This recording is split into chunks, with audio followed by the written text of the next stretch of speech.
word, the idea of fire in the Bible. There's no lack of material. There are in the Bible 433 references to fire in the Old Testament and 83 in the New Testament. That is to say, there are 516 references to fire in the Bible. Now, in the Bible, fire has a certain mysterious quality. It got a far more mysterious quality than it has today. Part of that, of course, was due to the very simple fact that it was very much more difficult in Old Testament and New Testament times to produce fire. So we've simply got to strike a match or to snap a lighter or even to turn the tap of a self-igniting gas stove, and the thing is there. But in the ancient world, you had the flint or the stick, and actually it was hard work to make fire. And that's why there's one curious thing in the Bible. In Exodus 33, verse 3, there's a commandment, and the commandment is, you shall kindle no fire in your habitations on the Sabbath day. That, of course, was for the very simple reason that in the ancient world you had to work to make fire. It was working. To this day, the Orthodox Jews keep this law, and in some Orthodox Jewish families to this day, they bring in a Gentile to make or to build up the fire on the Sabbath day. There were certain ancient beliefs about fire which are very interesting indeed. Fire, according to the ancient people, was a divine and a costly gift, a gift which the gods grudged men. You've got to try to imagine in some way or other a world without fire, a world without heat, a world without cooked food. And the story, according to the Greeks, was that Prometheus, the god, stole fire from heaven and gave it to men because he was sorry for men. And Zeus, the father and king of the gods, was angry at this. He didn't want men to have anything. And in revenge, he took Prometheus and he chained him to a rock in the middle of the Adriatic Ocean. And he prepared a vulture which every day tore out Prometheus' liver, only for the liver to grow again through the night and to be torn out again the next day. That was how the Greeks thought fire came. Both in Rome and in Greece they had the undying fire. In Rome they had the undying fire kept by the Vestal Virgins, and the very existence of the Republic was supposed to be dependent on that fire. In Greece, in a place called the Prytaneion, they had a kind of national hearth, and the fire burnt there completely and all the time. And when the Greeks formed a new colony, a little bit of the fire was taken from Athens to light the first fire in that colony. Fire was supposed to have special forms, special powers. Disease was supposed to be warded off by leaping through it. Fire was a charm to avoid the demons. A taper was always left lit in a newly born child's room to ward off the devils. And so it's no surprise that fire was worshipped. The fire god was Moloch, M-O-L-O-C-H. And to Moloch, people offered their firstborn. We hear about him in the Old Testament in Leviticus 20, verses 2 to 4, when the Israelites are forbidden to give their children to Moloch. And we hear about how Josiah, the good king, stamped out the worship of Moloch completely in 2 Kings 23:10. We'll come back to this. There was this mysterious quality about fire. In fact, there's one very odd fact. I don't know whether it's true or not. It is said that the swastika, which is the specially Aryan element and symbol, represents two crossed sticks. The two crossed sticks that were supposed to be rubbed together to form fire, and that really the swastika is a hangover from the worship of fire. Now when we come and when we examine all these many references to fire in the Bible, we find the following things. We find, first of all, the reference to fire for ordinary purposes, like cooking food and warming oneself. The most dramatic reference to that is in Isaiah 44:15 to 17, when we are told how a man takes a chunk of wood to make an idol, and how with part of it he warms himself, and with part of it he bakes his bread, and with part of it he roasts his meat, and with the rest he makes his idol. Then the next point is that the commonest use of fire by far in the Old Testament is concerned with the burning of sacrifices. For instance, in the first 3 chapters of Leviticus, there are no fewer than 24 references to the burning of sacrifices by fire. So you get fire for ordinary purposes like baking, cooking, warming yourself. You get fire for burning sacrifices. But the next point is that continually fire is used in connection with God. Fire is the symbol and the weapon of God. Deuteronomy 4:24, the Lord your God is a devouring fire. Then in Exodus 3:2, you get the most famous of all symbols, the symbol of the burning bush. The bush on fire is the symbol of God. And when God comes to give to men the 10 Commandments in Exodus 19 and 18 and Deuteronomy 4 and 15, God descends upon the mountain in the fire and speaks to them out of the midst of the fire. When Elijah, in 1 Kings 18:24, has his contest with the prophets of Baal, God answers by fire. Always you get this connection of fire and God. Get it in the Psalms. In Psalm 18 verse 8, smoke went up from his nostrils and devouring fire from his mouth, glowing coals flamed forth from him. Psalm 29 and 7, the voice of the Lord flashes forth flames of fire.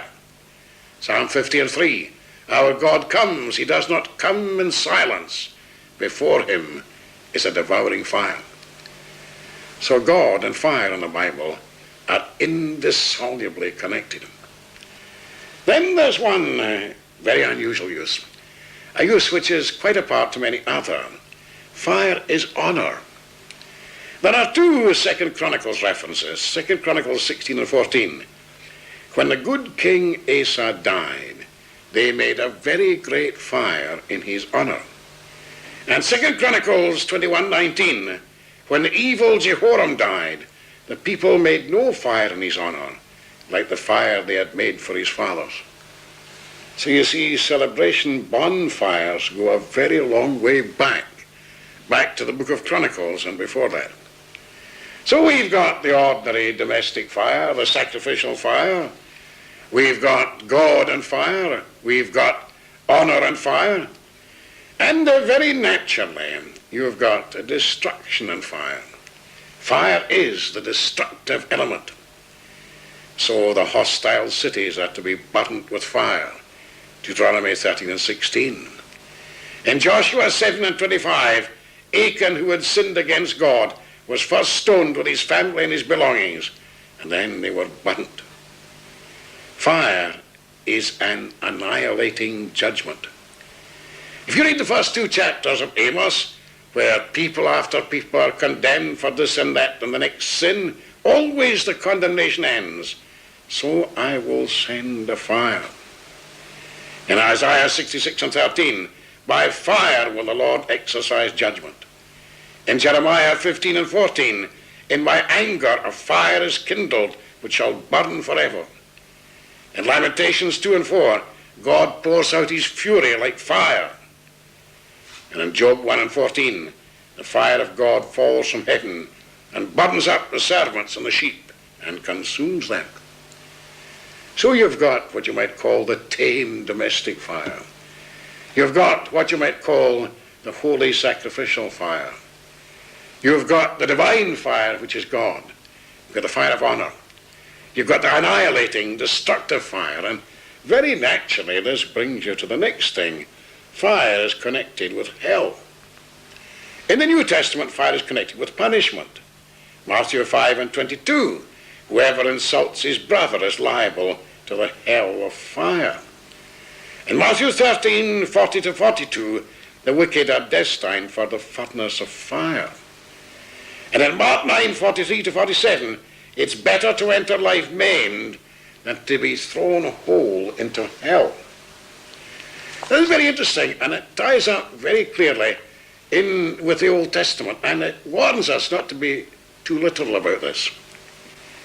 The word which is translated hell in the Greek is Gehenna, Gehenna. And Gehenna is Ge Hinnom. Ge is a valley, Hinnom is a man's name, the valley of Hinnom. And it was in the valley of Hinnom that people used in the old days to sacrifice their children to Moloch, the fire god. And when Josiah put his foot down and stopped this fire worship, then he defiled the valley of Hinnom, and the valley of Hinnom became forever unclean. And the result was that the valley of Hinnom became the public incinerator of the city of Jerusalem.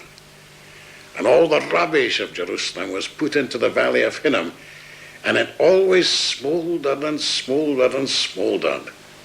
And to the ancient people that seemed a fitting symbol of hell. And so the valley of Hinnom became the symbol of hell. We remember that fire is symbolic of hell, but symbolic, the destructive element. Then next, and that's a very ordinary thing, fire is the symbol of danger. In Proverbs 6:27, can a man carry fire in his bosom and his clothes not be burnt? Then next there's a usage of fire, which is interesting. It's used for irresponsible speech. At least the damage that irresponsible speech can do is likened to the damage that fire can do. Proverbs 16:27. Of the worthless man, his speech is like a scorching fire. And of course everyone remembers James 3:5-6. How great a forest is set ablaze by a small fire, and the tongue is a fire.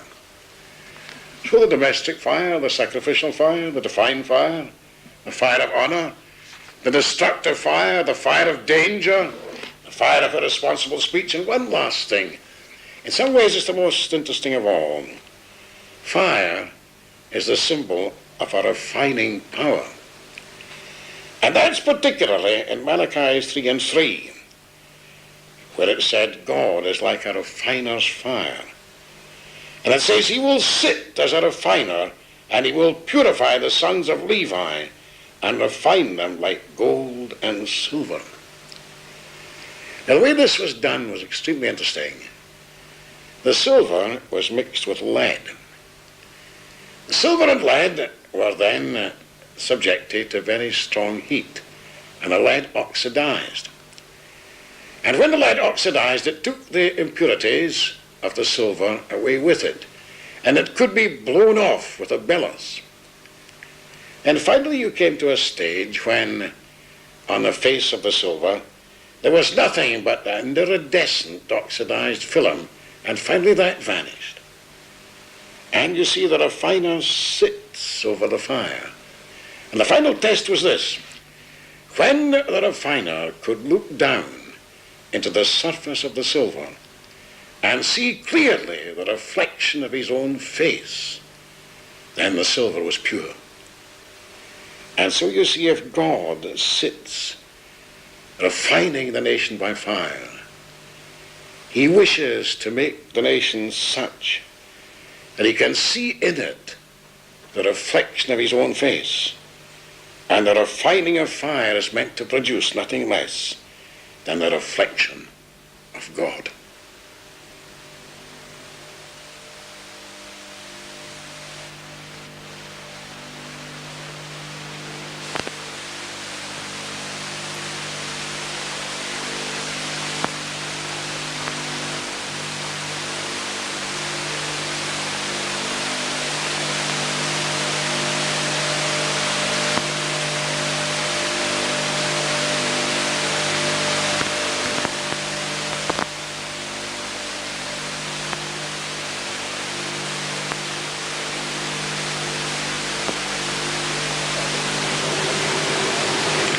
In this study, we are going to look at the idea in the Bible of the wind and the whirlwind.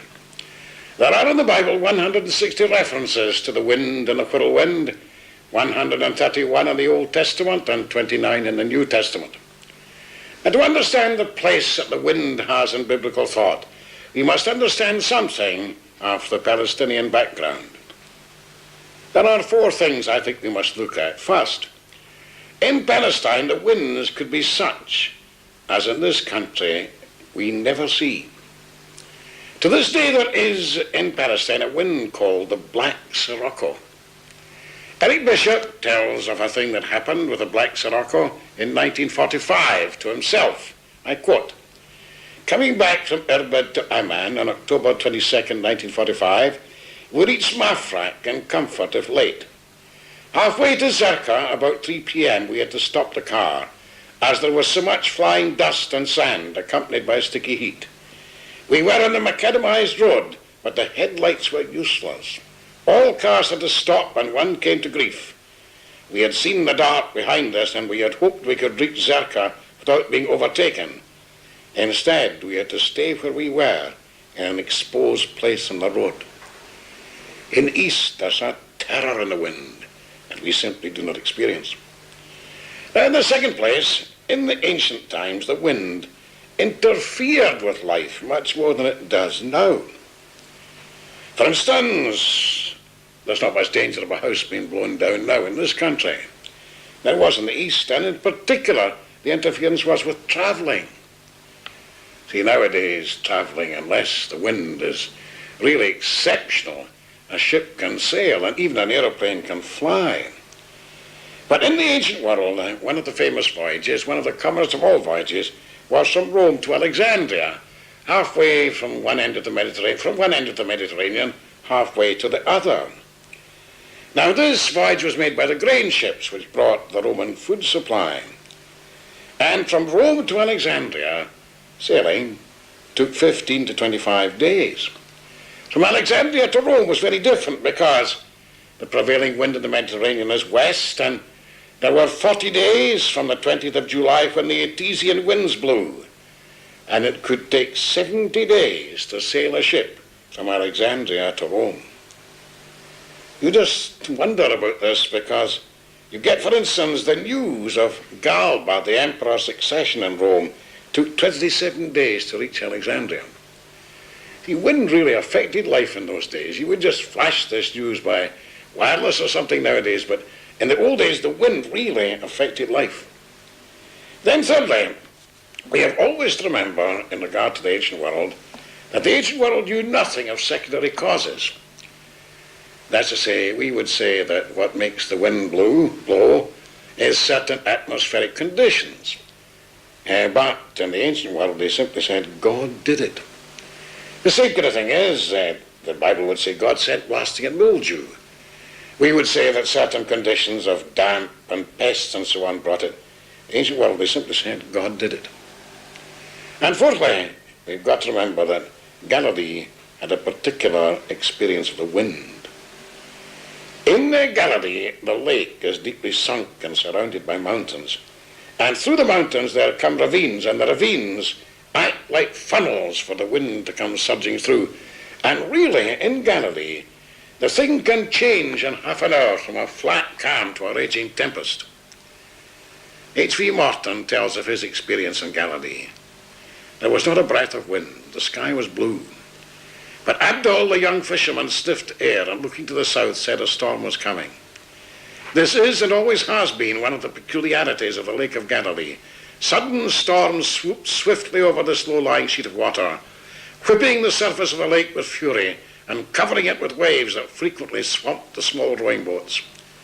The reason is that winds from the west passing over the highlands come swirling down through 100 gorges and narrow valleys into the deep pit in which the lake lies. The water is smooth one moment, and the next it is a raging sea in which men battle for life. 3 men had recently been drowned in such a storm, said Abdul, and their bodies had not yet been recovered. So you see, the very word wind meant something quite different in the ancient world from what it means now. And we have to remember this when we think about it. Well then, let's come now and let's see how the Bible uses this word. Now, first of all, you've got the word used in the ordinary weather sense. In the ordinary weather sense, you get the stories about the storm on the Lake of Galilee in Matthew 14 and in Mark 4, and you get the story of Paul's shipwreck in Acts 27. Here you've got the wind in the purely weather sense of the term. But we come to the far more significant usages. God is the creator of the wind. Amos 4 and 13. God is he who forms the mountains and creates the wind. God uses the winds for his purposes. There are no secondary causes. It's God who does it. For instance, in Genesis 8 and 1, God uses the wind to make the waters of the flood subside. In Exodus 15 and 10, he uses the wind to control the waters of the Red Sea, so the Israelites may pass over and the Egyptians be drowned. In Numbers 11 and 31, he uses the wind to bring the quails into the desert for the Israelites to eat. Psalm 107:25, it is God who sends the wind and raises the storm. Quite a frequent saying. Psalm 135:7, Jeremiah 10:13 and 51:16, God brings the wind from his storehouses, as if God had the wind stored up and used it when he needed it. Psalm 148 verse 8, the fire and the hail and the snow and the frost and the stormy wind are fulfilling his command. A very vivid thing in Proverbs 30:4, God has gathered the wind in his fists, holding the wind as it were in his hand. Jonah 1:13, vividly, God hurls a great wind on the sea to end Jonah's voyage to Tarsus and to send him back to Nineveh. And in Jonah 4:8, God sends a sultry east wind to beat on Jonah's head. This is far, far more than just weather. God creates the wind and God uses the wind for his purposes. And then poetically, very poetically and vividly, the winds are the chariots of God. 2 Samuel 22:11, he was seen in the wings of the wind. Psalm 18:10, he came swiftly on the wings of the wind. Psalm 104:3, he rides on the wings of the wind. In Jeremiah 4:13, his chariots are like the whirlwind. And so in regard to this also, it's in the whirlwind that Elijah is taken up to heaven in 2 Kings 2. It's out of the whirlwind that God speaks to Job in Job 38:1 and 46. And in Nahum 1 and 3, God's way is in the whirlwind and the storm, and the clouds are the dust of his feet. So you get this tremendous picture of the winds as the chariots of God. Then, naturally, when we're speaking about the wind as God using the winds and the winds being his chariot, there are times when God's winds are the instruments of punishment. So in Psalm 11:6, a scorching wind shall be the portion of their cup. Isaiah 11:15, he will wave his hand over the river with a scorching wind. Isaiah 29:6, he will visit the wicked with a whirlwind and the tempest and the flame of a devouring fire. Ezekiel 13:13, he will make a stormy wind break out in his wrath. Zechariah 7:14, vividly, he scattered his rebellious people with a whirlwind among the nations. So you've got the ordinary weather, you would have to have that. You've God as the creator, the user of the winds. You've got the winds as the chariots of God. You've got the winds as the punishing instruments of God. And above all, there was the terrible east wind. Now the east wind came out of the east across the mountains of Moab, came like a blast from a furnace and simply burnt things up. Job 1:19, the great wind which came across the wilderness and felled Job's house. Job 27:19-23, the wicked man, in the night a whirlwind carries him off. The east wind lifts him up and he is gone. It sweeps him out of his place. It hurls on him without pity. He flees from its power in headlong flight. It claps its hands at him. It hisses at him from its place. Psalm 48:7, it has shattered the ships of Tarshish. Ezekiel 27:26, the east wind has wrapped the roars of Moab in the hearts of the sea. Isaiah 27:8, the fierce blast on the day of the east wind. Jeremiah 4:11, a hot wind from the bare heights of the desert. Hosea 13:15, the east wind. The wind of the Lord shall come, rising from the wilderness, and his fountain shall dry up, his spring shall be parched, it shall strip his treasury of every precious thing. This east wind was a terrible destructive wind, the wind like the blast of a furnace, the wind of God as it was called. Obviously, if this is so, the wind is the symbol of violence and destruction. So in Psalm 25:8, the psalmist wants a refuge from the raging wind and the tempest.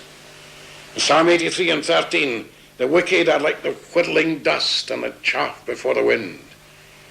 In Habakkuk 1:11, the Chaldeans, they sweep by like the wind and go on, guilty men whose own might is their God. So you've got this tremendous account of the wind, the weather wind, God in the wind, the Creator, God using it for his purposes. The winds, the chariots of God, the destructive wind. The east wind coming like the blast of a furnace, and sometimes the weapon of God, all for violence. But you've got another side of this altogether. And sometimes the wind stands for emptiness, uselessness, worthlessness. So in Job 8:2, foolish words are so much wind. Proverbs 11:29, a man who causes trouble in his household will inherit the wind. Isaiah 42:29, the idols are empty wind. In Jeremiah 5:13, very vividly, false prophets will become wind. The word is not in them. Micah 2:11, a man preaching wind would suit that rebellious generation. And of course, in Ecclesiastes, in chapter 1 and 2 and 4 and 5 and 6, there's a phrase which comes again and again when so many things are said to be vanity and are striving after wind.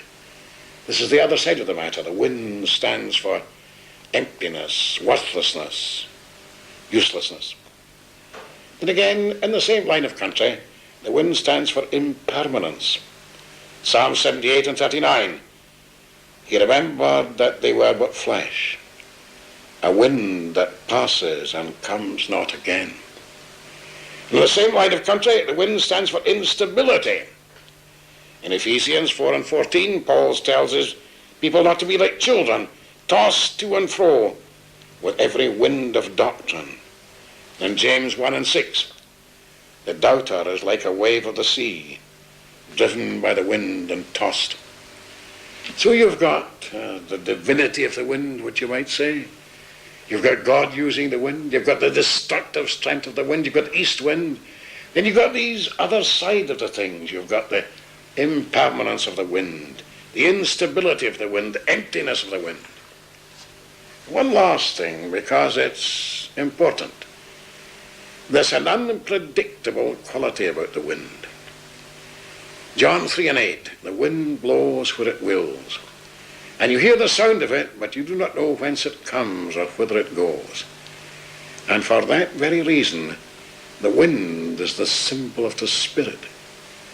Again, in Acts 2:2 at Pentecost, it opens with the sound of a mighty rushing wind. In the Nicodemus story, Westcott suggests that you're to think of Jesus talking to Nicodemus in a little house in a narrow street in Jerusalem, late at night. As they talk, they hear the wind whistling and roaring down the funnel of the street. And Jesus says that's exactly like the Spirit, the unpredictable movement of the wind. And strangely enough, in Hebrew, the word for spirit and the one for wind, the word for wind are the same. Ruach, R-U-A-C-H, wind and spirit. So we may say that there are cases in the Bible when the wind stands for what is empty and useless. But very largely the wind stands for power. Power to demolish and power to create.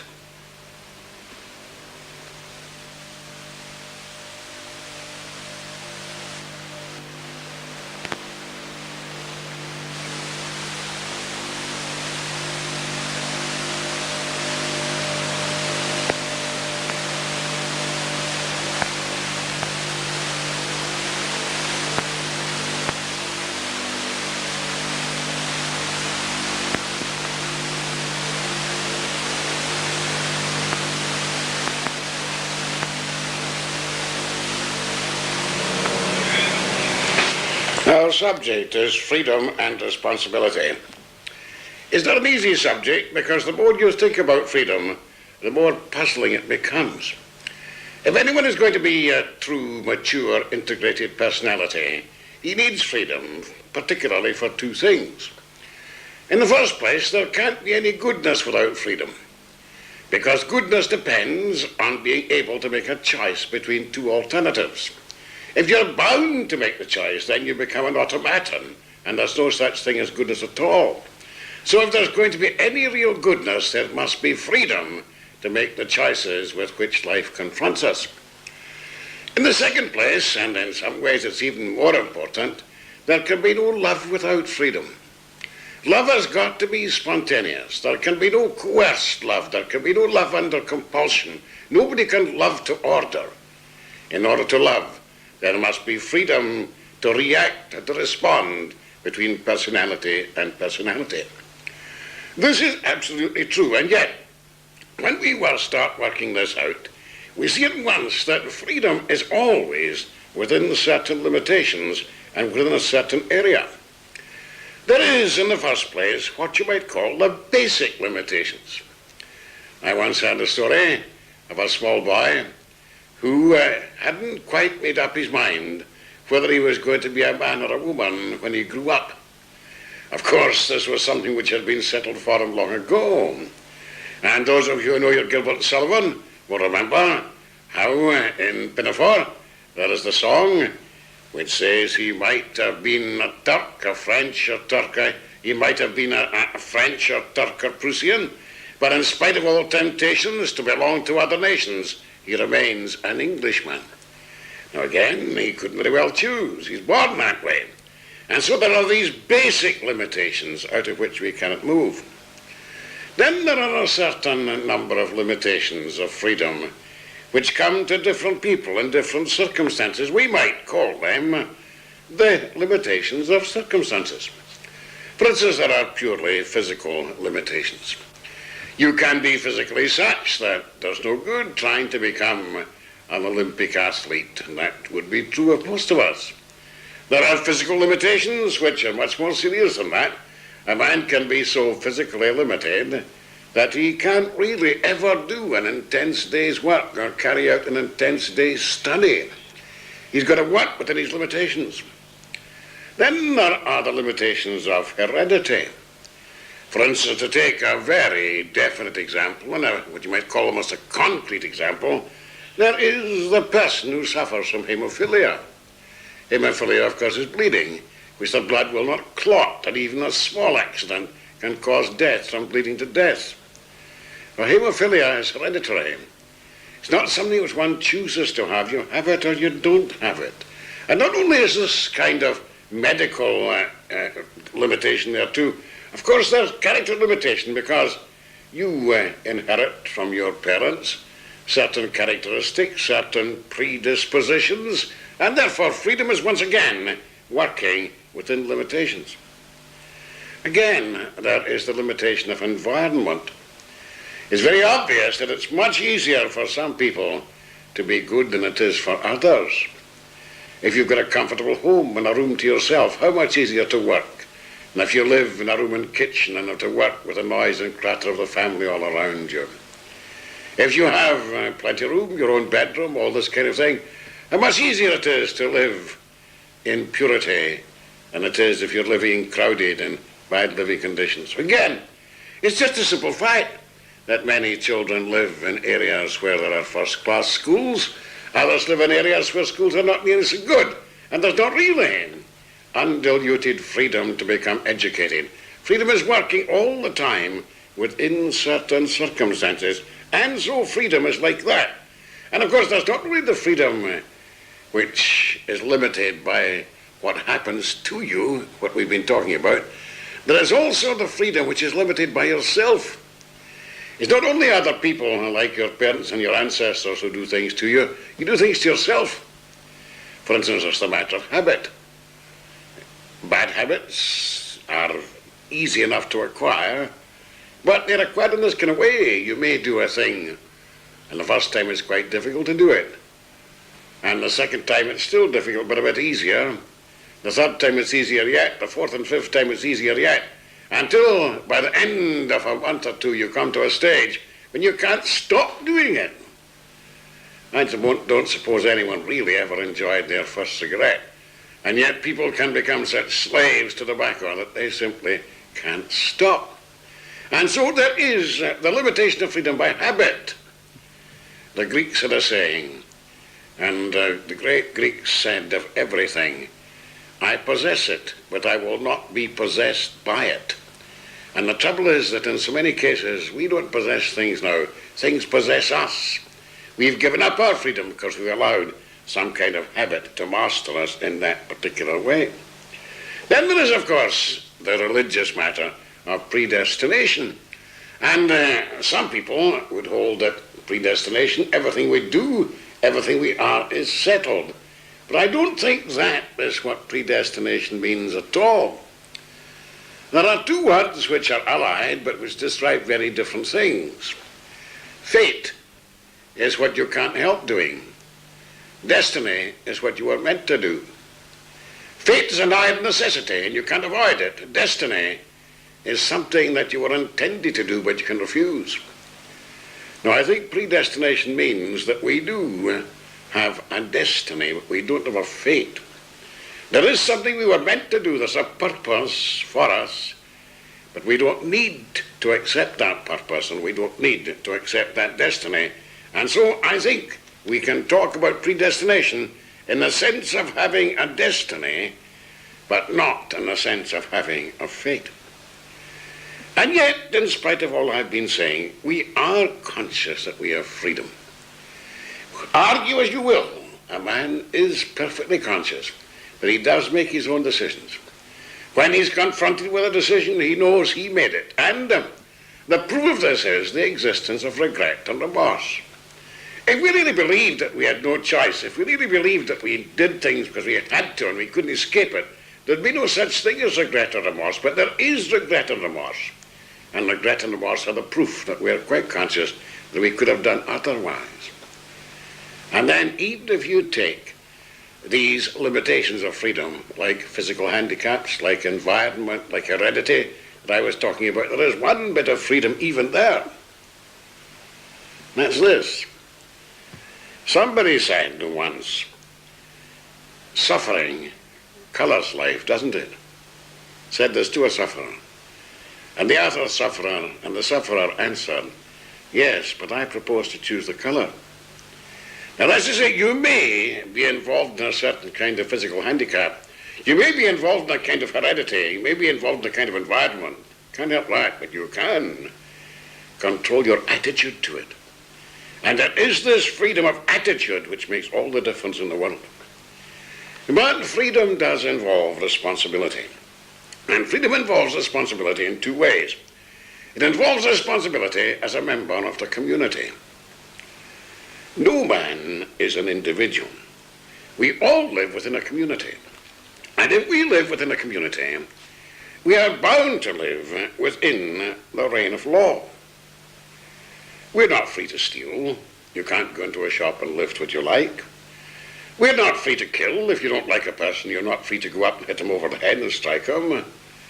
We're not free to spread ill health. Suppose we go away on a cruise and we get infected with typhoid or something and we're known to be a carrier. We are not free to walk about amongst our fellow men and to spread this. We're not free to corrupt. We're not free to peddle drugs or to peddle perversion.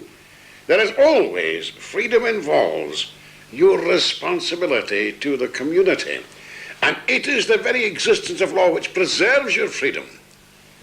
You see, if everyone was allowed just to do what they liked and there was no law at all, then the strong bad man would be able to control the weaker brother. And it's the very existence of law that keeps us free. And therefore freedom has to be observed within the law of the community in which we happen to be. And if I'm a Christian, then my freedom is dominated by love. Now, in the Christian ethic, love is not an emotional thing at all. Love's not, in the common adjective, erotic. In the Christian world, agape is the word for love, A-G-A-P-E. And this word agape does not describe an emotion or movement of the heart. This word love describes a set of the will. And the set of the will is this, that in Christian love, you do nothing but desire the other person's highest good. No matter what he does to you, if he's indifferent to you, if he dislikes you, if he injures you, if he hurts you, if he's against you, even if he hates you, you never allow yourself to desire anything but his highest good. And your freedom is always within the limits of the highest good of other people. Any use of freedom which injures other people, which impinges on their highest good, is an irresponsible and an unchristian use of freedom. So we are free. We are bound to be free because we are moral creatures and we are creatures able to love. But our freedom is bounded by our responsibility to law if we are citizens, and by our responsibility to love if we accept the Christian ethic.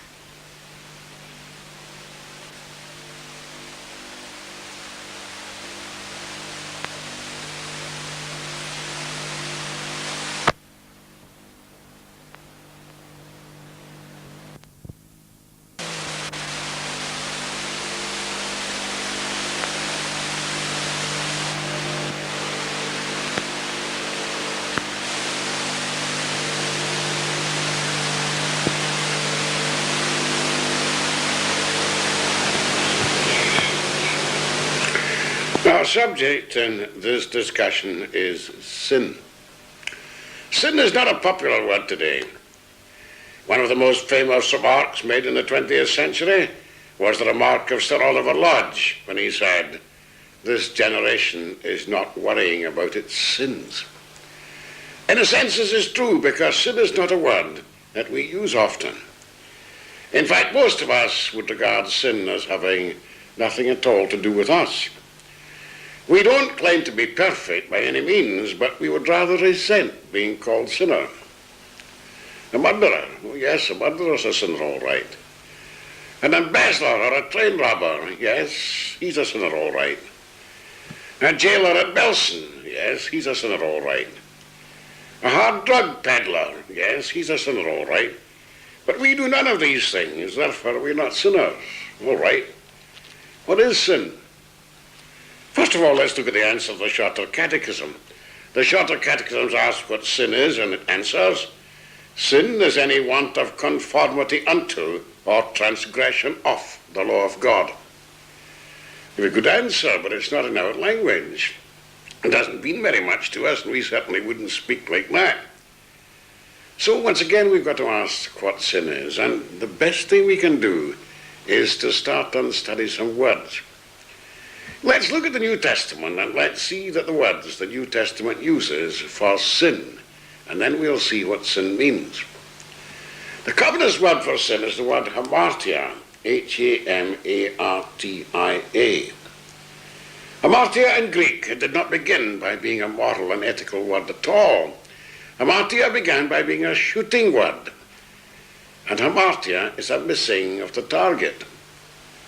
The bowman shot his arrow, the arrow missed the target, the cry went up, hamartia, a miss. And so hamartia is a missing of the target. And therefore sin is a missing of the target, or as you like to put it more clearly, sin is the failure to be what we might have been and could have been.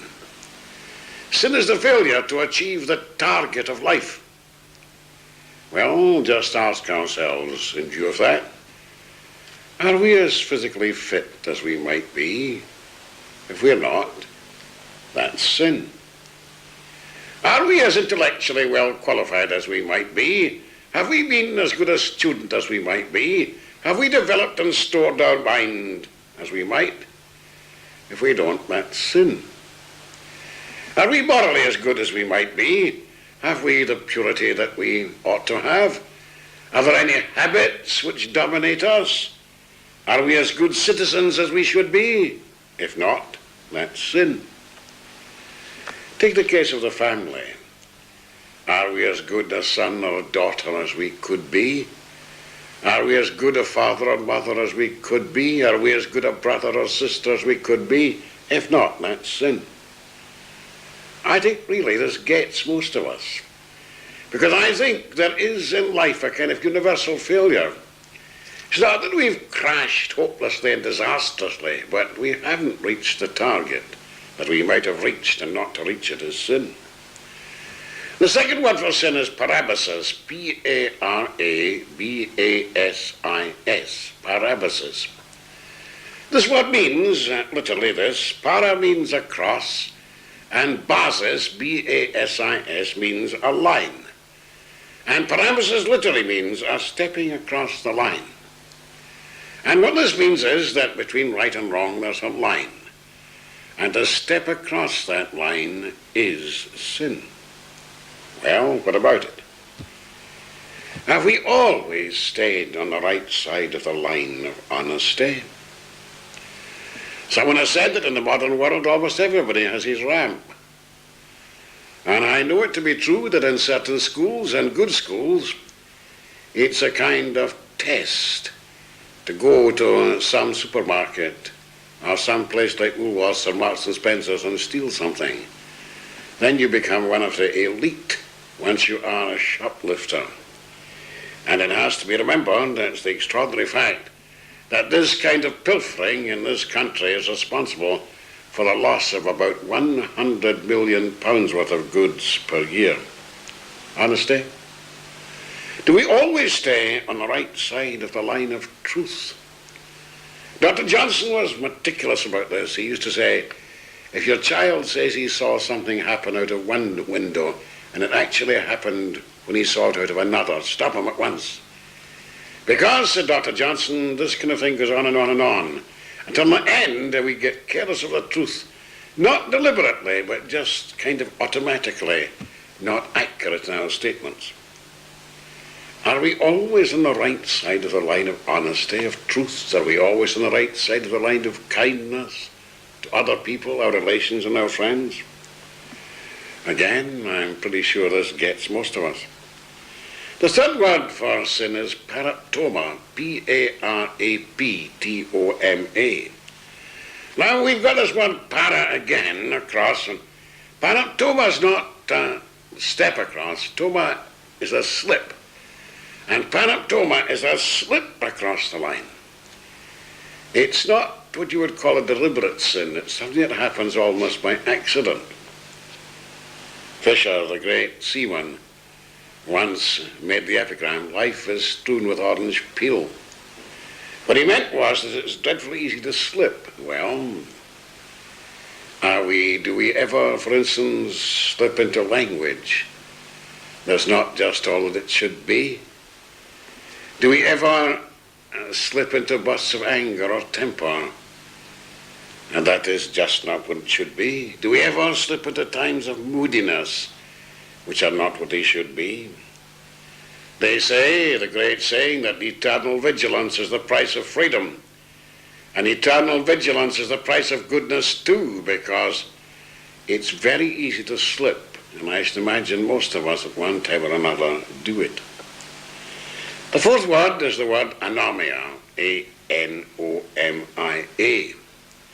Anomia means lawlessness. Now this is the most deliberate word for sin, because anomia implies that you know the law, and that knowing the law, you broke it. So anomia is really knowing the right and doing the wrong. Do we ever do that? Have we never said, sometimes of small things, sometimes of large, I know I shouldn't do it, but I think that most of us at one time or another have known what is right and done what is wrong, and that is sin.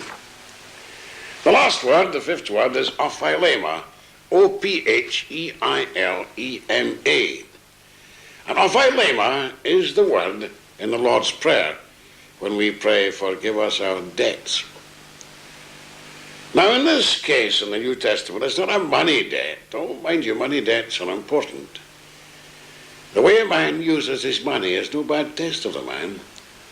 If he's efficient and honest, generous with money, it's a pretty good test of character.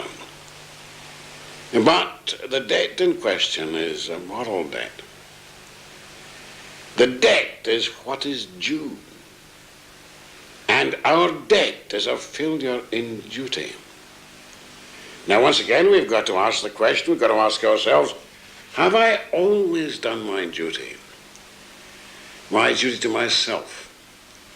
Have I made myself what I could be? My duty to my parents. Have I done my duty to those who loved me and cared for me? My duty to the community. Have I always done this duty? It is characteristic of the latter half of the 20th century that very many of us are always thinking of what is due to us, not what is due from us. What we deserve, what the world owes us, not what we owe the world. What life owes us, not what we owe life.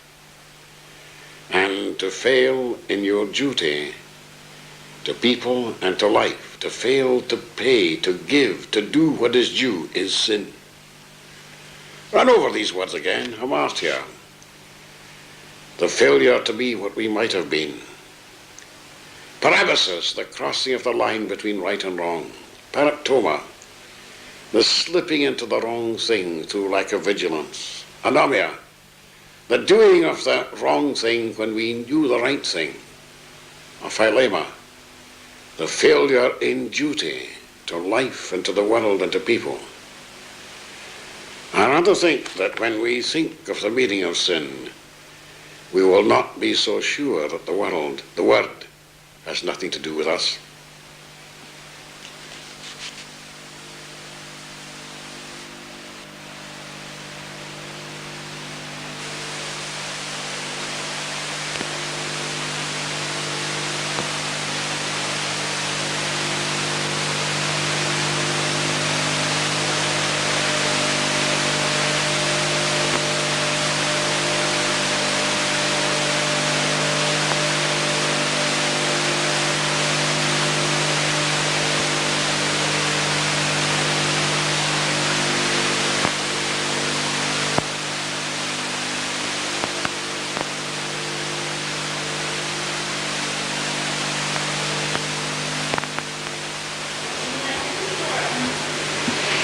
Our subject is suicide and euthanasia. Suicide and euthanasia are both ways of terminating life before it would normally and naturally come to an end. This is by no means an irrelevant discussion. On an average, there are something like 7,000 successful, if you will forgive the word, successful suicides every year. In the United States, there are 18,000. Unsuccessful attempts amount to something like 70,000. There are about 500,000 people in this world who have tried to commit suicide and who have failed. And in the United States, there are no fewer than 5 million people who at one time or another have attempted to kill each other, to kill themselves. In the last 15 years, attempts at suicide with the new barbiturates have increased no fewer than 10 times. They are running at 8,000 to 10,000 a year, these attempts, and over 1,000 of them are successful every year. Statistics are frightening, and for once in this matter of statistics, Britain comes out rather well. In Austria, there are 24.9 suicides for every 100,000 people every year. In Denmark, 23.5. In Finland, 22.9. In Switzerland, 22.2. In Sweden, 21.1. And in Britain, 12.3. Interestingly enough, the likeliest person to commit suicide is a woman of 35 with domestic troubles which are worrying her. And oddly enough, the likeliest day that a person will commit suicide is Wednesday evening. And the number of women suicides outnumbers those of men, especially in attempted suicide. In Britain, and we are coming back to this before we're finished, in Britain, suicide has risen to be the third commonest cause of death in the 15 to 19 age group.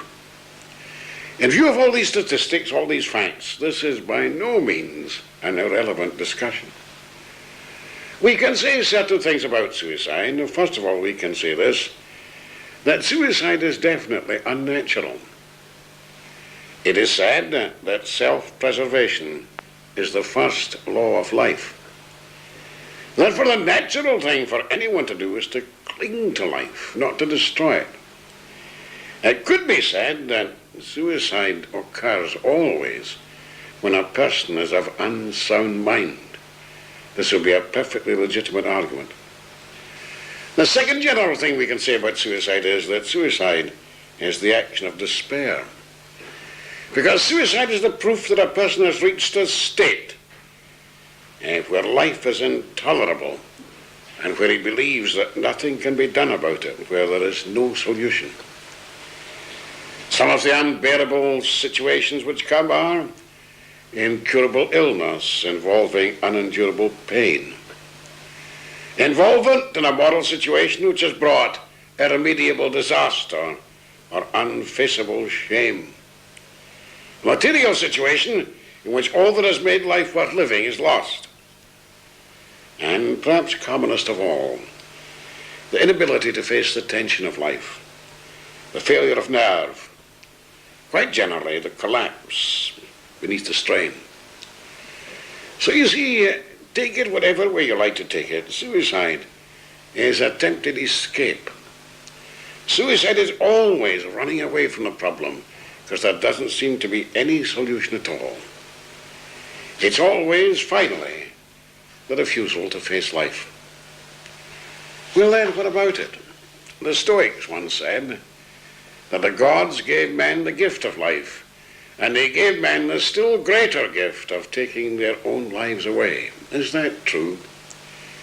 Is that just a Stoic way of life, or is it a Christian way of life too? Well, let's look at the common causes of suicide. I should think that one of the commonest causes is loneliness. Does this explain why suicide is common amongst women than amongst men? Men normally go out to work. Women in a great many cases work, and often alone in the house and the home. Is that possibly why suicide is commoner with them? We do well to remember that in Britain alone, 6 million people live alone. There's a tremendous bed-sitter population in Britain. Now, it's when people begin to live alone that the trouble begins. In the case of suicide, illness is only the cause of suicide in 18% of attempts. In 45% of attempts, the cause is some psychiatrical or mental or emotional trouble. And in very, very many of that 45% of cases, it would never have happened if there had been someone to talk to, or if there had been some quite simple non-medical counselling. I think that is very likely why there are fewer Roman Catholic suicides. The Roman Catholic has the gift of the confessional, in which he can pour out his mind and soul and talk to someone. And I should think that for most of us this ought to make us make a resolution. It ought to make us resolve that we will not allow a person to become isolated. You often find a dreadful thing in a modern civilization, in a tenement where a door is finally burst down and someone is found to have been dead even for weeks before anyone made contact. This kind of thing should not happen. Something can be done to alleviate loneliness by anyone, and something can be done to avoid loneliness, and that would save a good many suicides. Secondly, suicide comes from a lack of a sense of proportion. As we said, suicide naturally comes from tensions. It comes from allowing the tensions of life to dominate us. Universities are very, very interesting in regard to this. In Cambridge, an examination was carried out, an investigation was carried out. It was found that 48% of the students had worries about sex. And 42% had worries about their work. 36% had family worries.